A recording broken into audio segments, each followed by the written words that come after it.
সীতা হরণ হওয়ার পর শ্রীরাম আর লক্ষ্মণ বনান্তরে সীতার খোঁজে যখন যাচ্ছিলেন, খুঁজতে খুঁজতে তারা ঋষ্যমুখ পর্বতের কাছে যান এবং সেখানে সুগ্রীব বালির ভয়ে লুকিয়েছিল। কারণ বালি এমন এক শক্তি ছিল অসাধারণ যে তার সামনাসামনি যে যুদ্ধ করত তার শক্তি সব হরণ করে নিতে পারতেন।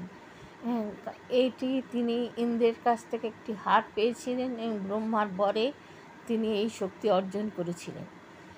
যার ফলে বালির সঙ্গে যুদ্ধে কেউ পেরে উঠত না।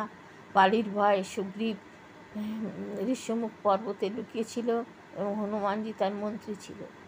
যখন দুই রামজি এবং লক্ষ্মণজি সেইখানে এসে উপস্থিত হন, তাদের পরিচয় জানার জন্যে হনুমানজি ব্রাহ্মণের ছদ্মবেশে এসে তাদের পরিচয় জানেন। পরিচয় জানার পর সুগ্রীবের কাছে নিয়ে যান এবং সুগ্রীবের সঙ্গে মিত্রতা হয় এবং রামজি বলেন যে আমি তোমাকে রাজা করে দেবো বালিকে বধ করে। তুমি যুদ্ধ করতে যাও, আহ্বান করো। প্রথমবার যুদ্ধে তিনি হেরে চলে আসেন এবং খুব মার খান। তারপরে রামজি তার সারা গায়ে হাত বুলোলে তার শক্তি সঞ্চার হয় এবং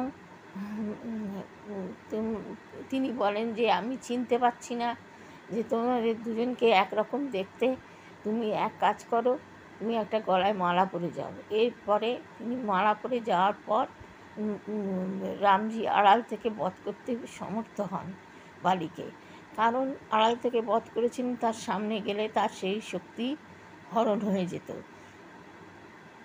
এটাই ছিল মূল কারণ আড়াল থেকে রামজির বালিকে মারার।